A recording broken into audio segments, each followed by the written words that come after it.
ঘূর্ণাবর্তের জেরে দক্ষিণবঙ্গে মঙ্গলবার থেকেই বজ্রবিদ্যুৎ সহ বৃষ্টির সম্ভাবনা।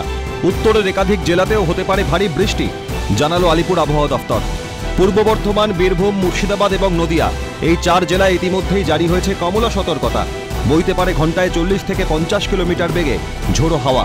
বজ্রবিদ্যুৎ সহ বৃষ্টি হতে পারে দার্জিলিং, জলপাইগুড়ি, কালিম্পং, আলিপুরদুয়ার, কুচবিহার, উত্তর দিনাজপুর, দক্ষিণ দিনাজপুর এবং মালদহে। উত্তর পূর্ব বঙ্গোপসাগর লাগোয়া ওড়িশা এবং পশ্চিমবঙ্গের উপকূলে সৃষ্টি হওয়া ঘূর্ণাবর্তের জেরে এমন পরিস্থিতি, জানালো হাওয়া অফিস।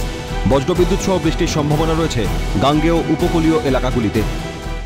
আলিপুর আবহাওয়া দপ্তর জানাচ্ছে যে আজও বৃষ্টিপাতের সম্ভাবনা রয়েছে এই রাজ্যের, অর্থাৎ দক্ষিণবঙ্গের যে জেলাগুলি সেই জেলাগুলিতে। একদিকে কোথাও ভারী বৃষ্টির সম্ভাবনা রয়েছে, কোথাও আবার হালকা বা মাঝারি বৃষ্টিপাতের সম্ভাবনা রয়েছে।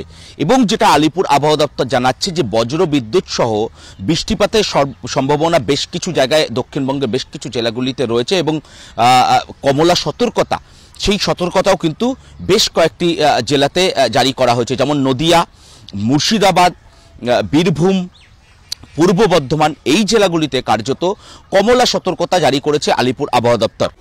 বৃহস্পতিবার থেকে দক্ষিণবঙ্গের জেলাগুলিতে বৃষ্টিপাত কিছুটা কমতে পারে, তবে গতি বজায় থাকবে ঝোড়ো হাওয়ার। ক্যামেরায় প্রসন্ন নস্করের সঙ্গে শুভজিৎ দের রিপোর্ট, ক্যালকাটা নিউজ।